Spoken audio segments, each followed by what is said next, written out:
ನೀವು ಆರಂಭದಲ್ಲಿ ಒಂದು ಮಾತು ಹೇಳಿದ್ರಿ, ಈಗ ತಾವೊಂದು ಆ ಖಾತೆಯನ್ನು ನಿಭಾಯಿಸೋದ್ರಲ್ಲಿ ಪ್ರಬುದ್ಧರಾಗಿರ್ತಾರೆ, ಆ ಒಂದು ಕಾರಣಕ್ಕೆ ಆ ಖಾತೆ ಕೇಳಿದ್ರಲ್ಲಿ ತಪ್ಪೇನಿಲ್ಲ ಅಂತ ಹೇಳ್ತಾ ಇದ್ರಿ.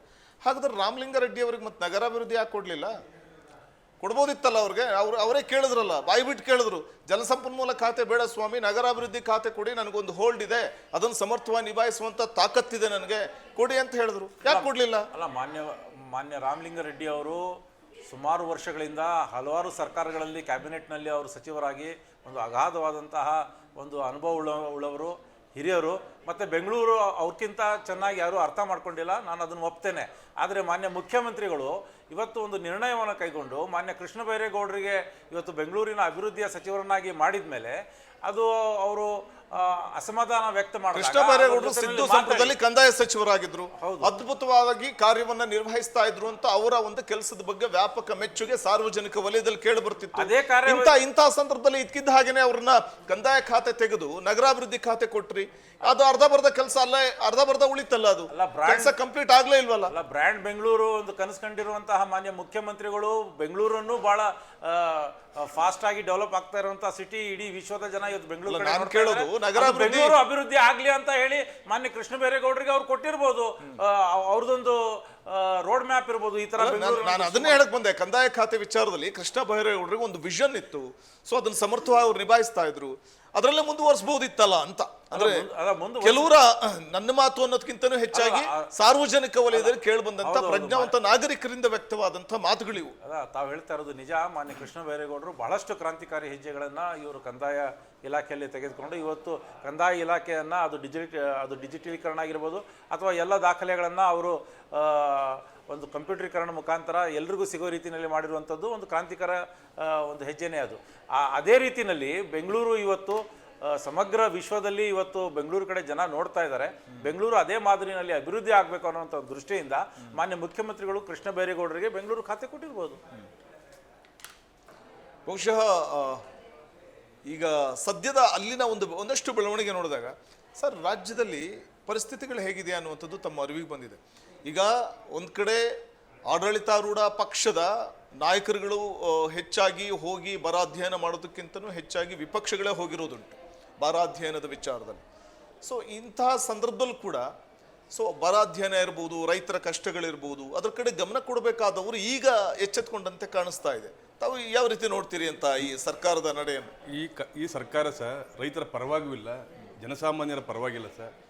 ಹೇಳಿದಿಲ್ಲ, ಅಧಿಕಾರಕ್ಕೋಸ್ಕರವಾಗಿ ಅವರು ಬರೀ ಅಪಾಪಿಸ್ತ ಕೂತ್ಕೊಂಡು ಇಲ್ಲಿ ಅವು ಎಣ್ಣೆ ಆಟ ಆಡ್ತಾ ಇದ್ದಾರೆ. ಇಲ್ಲಿ ತಾವು ನೋಡಿದ್ದೀರ ಕಳೆದ ಎರಡೂವರೆ ತಿಂಗಳಿಂದ. ಈಗ ನಾನು ಇವ್ರಿಗೆ ನಮ್ಮ ಸನ್ಮಿತ್ರರಾದಂಥ ಕಾಂಗ್ರೆಸ್ ವಕ್ತಾರಕ್ಕೆ ಕೇಳ್ತೀನಿ, ಈ ಖಾತೆ ವಿಚಾರದಲ್ಲಿ ಅದು ಹಣ ಕೊಟ್ಟು ಕೆಲವರು ಖಾತೆಯನ್ನು ಪಡ್ಕೊಂಡಿದ್ದಾರೆ, ಹೈಕಮಾಂಡ್ಗೆ ಕಪ್ಪ ಕಾಣಿಕೆ ಕೊಟ್ಟಿದ್ದಾರೆ ಅನ್ನೋ ವಿಚಾರನ ನಾವು ಹೇಳಿಲ್ಲ ಸರ್. ಅದು ಕಾಂಗ್ರೆಸ್ನವ್ರ ಅವರು JDS ಆರೋಪ ಅಲ್ಲ, BJP ಅವರ ಆರೋಪ ಅಲ್ಲ. ಸನ್ಮಾನ್ಯ ತಿಮ್ಮಾಪುರ ಅವರು ಮಾಜಿ ಅಬಕಾರಿ ಸಚಿವರು ಅಲ್ಲಿನ ಅವರು ಅವರ ಜಿಲ್ಲಾ ಕಾಂಗ್ರೆಸ್ ಅಧ್ಯಕ್ಷರ ಜೊತೆ ಮಾತಾಡಿರೋಂಥದ್ದು ತಾವೆಲ್ಲ ಆಡಿಯೋ ವೈರಲ್ ಆಯ್ತು ಕಳೆದ ವಾರ 15 ಹಿಂದೆ. ಅಂದರೆ ಎಲ್ಲ ಒಂದು ಕಡೆಗೆ ಪುಷ್ಟೀಕರಣ ಇದೆ. ಆಮೇಲೆ ಈ ಒಂದು ಸಂಪುಟದಲ್ಲಿ ನಾಗೇಂದ್ರ ಅವರು ಏನಾಗಿದ್ರು ಸರ್, 80ರಿಂದ 90 ಕೋಟಿ 130 ಕೋಟಿ ಹಗರಣದಲ್ಲಿ ವಾಲ್ಮೀಕಿ ಹಗರಣದಲ್ಲಿ ದುಡ್ಡು ತಿಂದಂಥ ಒಬ್ಬ ವ್ಯಕ್ತಿಯನ್ನು 2500 ಪುಟ ಚಾರ್ಜ್ ಶೀಟ್ ಹಾಕಿದಂಥ ಒಬ್ಬ ಆರೋಪಿ ಸರ್. ಇನ್ನೂ ಅವರು ಅಂಥ ವ್ಯಕ್ತಿಯನ್ನು ಮತ್ತೆ ಸಂಪುಟಕ್ಕೆ ಸೇರ್ಕೊಂಡಿದ್ದಾರೆ ಅಂತಂದರೆ ಈ ಸಂಪುಟದ ರಚನೆಯಲ್ಲಿ ಇಲ್ಲಿ ಇದು ದೊಡ್ಡ ಮಟ್ಟದ ಹಣಕಾಸಿನ ವ್ಯವಹಾರ ನಡೆದಿದೆ ಹೈಕಮಾಂಡ್ಗೆ. ಸಹಜವಾಗಿ ಅವರ ಪಕ್ಷದ ಹೇಳಿಕೆ ಪ್ಲಸ್ ಇವ್ರು ನಡ್ಕೊಂಡಿರೋ ರೀತಿ ನೋಡಿದೆ. ಆಮೇಲೆ ಜಮೀರ್ ಅಹಮದ್ ಅವ್ರು ಹೇಳಿದ್ರಲ್ಲ, ಅದು ಮನೆ ಹಂಚಿಕೆ ವಿಚಾರದಲ್ಲಿ ಅದು ಸಾಕಷ್ಟು ಚರ್ಚೆ ಆಗಿದೆ. ಅವ್ರ ಆಪ್ತ ಸಹಾಯಕನ ವಿಚಾರವಾಗಿ ಚರ್ಚೆ ಆಗಿದೆ, ಅವರು ಸಹ ಹಗರಣದಲ್ಲಿದ್ದಾರೆ. ಆಮೇಲೆ ಸಂತೋಷ್ ಲಾಡ್ದು ಕಿಟ್ ಇದೆ, ಕಾರ್ಮಿಕರ ಕಿಟ್ ಹಗರಣದಲ್ಲಿ ಅದು ಇನ್ನು ಚೀಮಾರಿ ಹಾಕ್ಸ್ಕೊಂಡಿದ್ರು ಹೈಕೋರ್ಟಿಂದ ಮತ್ತು ಸುಪ್ರೀಂ ಕೋರ್ಟಿಂದ. ಇಂಥವ್ರನ್ನೆಲ್ಲರೂ ಈಗ ನಾವು ಅಧಿವೇಶನದಲ್ಲಿ ನಾವು ಮೊದಲನೇ ಪ್ರಶ್ನೆ ಅದನ್ನೇ ಮಾತಾಡ್ತಾ ಹೋಗೋಣ. ಈ ಬಗ್ಗೆ ಮತ್ತೊಬ್ರು ಅತಿಥಿ ಜಾಯ್ನ್ ಆಗ್ತಾ ಇದ್ದಾರೆ. ಬಿಜೆಪಿ ವಕ್ತಾರರಾದ ಲೋಹಿತ್ ಅವರು ನಮ್ಮ ಜೊತೆ ಝೂಮ್ ಲೈವ್ ಮೂಲಕ ಜಾಯ್ನ್ ಆಗ್ತಿದ್ದಾರೆ. ಲೋಹಿತ್ ಅವರೇ ನಮಸ್ತೆ, ಚರ್ಚೆಗೆ ಸ್ವಾಗತ. ನಮಸ್ತೆ, ಧನ್ಯವಾದ. ಲೋಹಿತ್ ಅವರೇ, ಈ ಸದ್ಯ ಈ ಖಾತೆ ಹಂಚಿಕೆ ಕಗ್ಗಂಟು ಕಾಂಗ್ರೆಸ್ನ ಬೆಳವಣಿಗೆಗಳನ್ನು ಬಹಳ ಸೂಕ್ಷ್ಮವಾಗಿ ಗಮನಿಸ್ತಾ ಇರ್ತೀರಿ ಬಿಜೆಪಿಯವರಾಗಿ, ವಿರೋಧ ಪಕ್ಷದವರಾಗಿ. ಸೊ ತಾವು ಯಾವ ರೀತಿ ನೋಡ್ತೀರಿ ಅಂತ ಈ ಬೆಳವಣಿಗೆನ, ಈ ಹೈಡ್ರಾಮನ?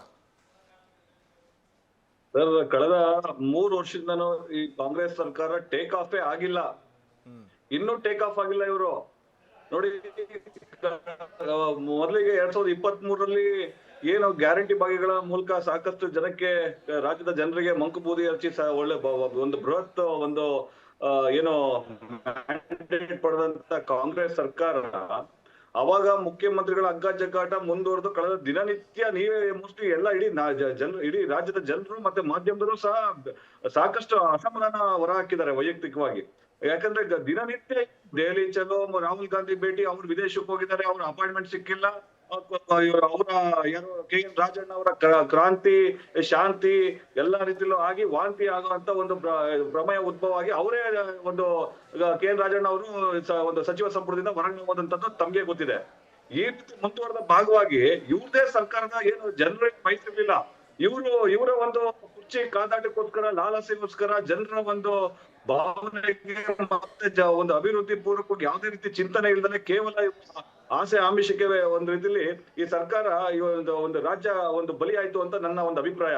ಈಗ ಏನು 2 ತಿಂಗಳ ಮುಂಚೆ ಕುರ್ಚಿ ಮುಖ್ಯಮಂತ್ರಿಗಳ ಏನು ಸ್ಥಾನ ಬದಲಾವಣೆ ಆದ್ಮೇಲೆ 2 ತಿಂಗಳು ಇವ್ರಿಗೆ ಬೇಕಾಯ್ತು ಸರ್ ಇವತ್ತು ಮತ್ತೆ ಒಂದು ಸಚಿವ ಸಂಪುಟ ವಿಸ್ತರಣೆ ಮಾಡೋದಕ್ಕೆ. ಆ 2 ತಿಂಗಳು ಆದ್ಮೇಲೆ ಏನು ಅವತ್ತ ನಾಳೆನ ಒಂದು ಸಾಂಪ್ರದಾಯಿಕವಾಗಿ ಒಂದು 2 ದಿನದಲ್ಲಿ 3 ದಿನದಲ್ಲಿ ಒಂದು ಖಾತೆ ಹಂಚಿಕೆ ಇದ್ದಂತದ್ದು 9 ದಿನ ತಗೊಂಡಿದ್ದಾರೆ ಇವರು.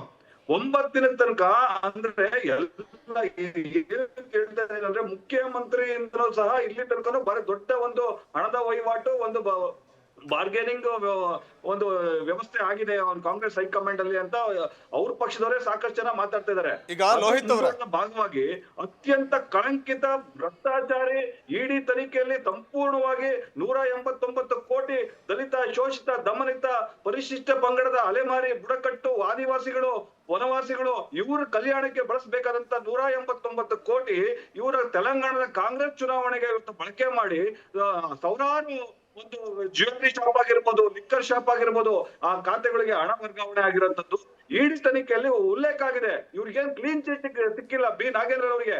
ಮತ್ತೊಮ್ಮೆ ಏನು ದುರ್ಬಲ ಹೈಕಮಾಂಡ್ ಕಾಂಗ್ರೆಸ್ ಪಕ್ಷಕ್ಕೆ ಅವರು ಬೆದರಿಕೆ ಹಾಕಿ ಬ್ಲಾಕ್ ಮೇಲ್ ಮಾಡಿ ಮತ್ತೆ ಸಚಿವ ಸಂಪುಟದಲ್ಲಿ ಸೇರ್ಪಡೆ ಆಗಿದ್ದಾರೆ ಅಸಂವಿಧಾನಿಕವಾಗಿ, ಕಾನೂನು ಬಾಹಿರವಾಗಿ. ಅವ್ರ ಮೇಲೆ 31 ಕೇಸ್ ಇದೆ ಸರ್ ಅವರಿಗೆ. 31 ವಿವಿಧ ಎಲ್ಲಿ CID ತನಿಖೆ ನಡೀತದೆ, SIT ತನಿಖೆ ನಡೀತದೆ, ವಿವಿಧ ಕೋರ್ಟ್ಗಳಲ್ಲಿ ವಿಚಾರಣೆ ನಡೀತದೆ. ದಿನನಿತ್ಯ ಇವರು ಕೋರ್ಟ್ ಕಚೇರಿ ಅಲ್ದಾಡಿದ್ರೆ ಇವ್ರ ಆಡಳಿತ ಅದಕ್ಕೋಸ್ಕರ ಇವರಿಗೆ ಬೇಕಾಬಿಟ್ಟು ಇವತ್ತು ಏನೋ ಒಂದು ಸಾಂಖ್ಯಿಕ ಮತ್ತೆ ಏನೋ ಒಂದು ಯೋಜನಾ ಮತ್ತು ಸಾಂಖ್ಯಿಕ ಖಾತೆ ಇವರಿಗೆ ಈಗ ತಾನೇ ಕೊಟ್ಟಿದ್ದಾರೆ ಅನ್ನೋ ಮಾಹಿತಿ ಬಂದಿದೆ.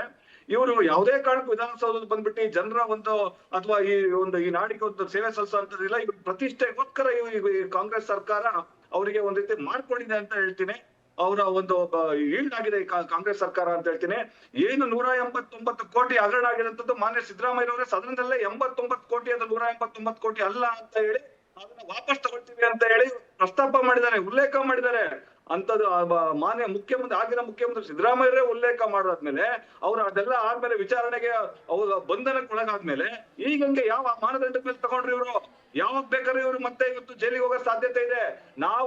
ನಾವು ವಿರೋಧ ಪಕ್ಷ ಜವಾಬ್ದಾರಿಯುತವಾದಂತ ವಿರೋಧ ಪಕ್ಷ ಆಗಿ ಇಡೀ ಪರಿಶಿಷ್ಟ ಪಂಗಡಕ್ಕೆ ಅನ್ಯಾಯ ಮಾಡಿರೋದು ಗಮನದಲ್ಲಿ ಇಟ್ಕೊಂಡು ಆ ಸಮುದಾಯಗಳಿಗೆ 51 ಸಮುದಾಯಗಳು ಬರುತ್ತೆ, ಅತ್ಯಂತ ಅತಿ ಸೂಕ್ಷ್ಮ ಸಮುದಾಯಗಳಿಗೆ ಅವರಿಗೆ ನ್ಯಾಯ ಕೊಡಿಸುವಂತ ಒಂದು ಪ್ರಾಮಾಣಿಕ ಪ್ರಯತ್ನ ಮಾಡ್ತೀವಿ. ನಾವು ಸದನದ ಹೊರಗೂ ನಿರಂತರವಾಗಿ ಹೋರಾಟ ಮಾಡಿ ಅವರಿಗೆ ಈ ಸಚಿವ ಸಂಪುಟದಿಂದ ಕಿತ್ತೆಸಿ ಆಗಂತ ಒಂದು ನ್ಯಾಯಯುತವಾದಂತ ನಾವು ಹೋರಾಟ ಮಾಡ್ತೀವಿ. ಮತ್ತೆ ಏನೇನು ಕಾನೂನು ವ್ಯವಸ್ಥೆ ಇದೆ ಆ ಕಾನೂನು ವ್ಯವಸ್ಥೆಯಲ್ಲಿ ಇವತ್ತಲ್ಲ ನಾಳೆ ಇವತ್ತು ಮತ್ತೆ ಜೈಲಿಗೆ ಹೋಗ್ತಾರೆ, ಇವರು ಬಂಧನಕ್ಕೊಳಗಾಗೇ ಆಗ್ತಾರೆ. ಯಾವುದೇ ಕಾರಣಕ್ಕೂ ಆ ಸಮುದಾಯದ ಶಾಪ ಇವ್ರಿಗೆ ತಪ್ಪದಲ್ಲೇ ಇರಕ್ ಸಾಧ್ಯನೇ ಇಲ್ಲ. ಇವತ್ತು ಏನು ಸಂವಿಧಾನ ಅದು ಇದು ಅಂತ ದೊಡ್ಡದು ಪುಂಖ ಒಂದು ಮಾತಾಡಂತ ರಾಹುಲ್ ಗಾಂಧಿ ಇವ್ರಿಗೇನು ನಿಜವಾಗ್ಲೂ ಅವ್ರಿಗೆ ಮಾನ ಮರ್ಯಾದೆ ಇಲ್ವಾ? ಅವ್ರಿಗೆ ಅಲ್ಲಿ ಹೋಗ್ಬಿಟ್ಟು ಬೇರೆ ತರದೆಲ್ಲ ಹೋರಾಟ ಇವೆಲ್ಲ ಮಾಡ್ತಾರಲ್ಲ. ಇಲ್ಲಿ ಇಷ್ಟೊಂದು ದೊಡ್ಡ ಭ್ರಷ್ಟಾಚಾರ ಆಗಿದೆ. ಇವತ್ತು ಒಂದು ಬುಡಕಟ್ಟು ಸಮುದಾಯ, ಪರಿಶಿಷ್ಟ ಪಂಗಡ ಸಮುದಾಯಕ್ಕೆ ಅನ್ಯಾಯ ಆಗಿದೆ, ಅಹಿಂದ ವರ್ಗಕ್ಕೆ ಅನ್ಯಾಯ ಆಗಿದೆ. ಇಷ್ಟೊಂದೆಲ್ಲ ಇದ್ದೂ ಸಹ ಅವ್ರಿಗೆ ಯಾವ ಮಾನದಂಡ, ಯಾವ ಆಧಾರದ ಮೇಲೆ ಅವ್ರಿಗೆ ಮತ್ತೆ ಖಾತೆ ಅನ್ನೋದೇ ನಮ್ಮ ದೊಡ್ಡ ಒಂದು ಪ್ರಶ್ನೆ.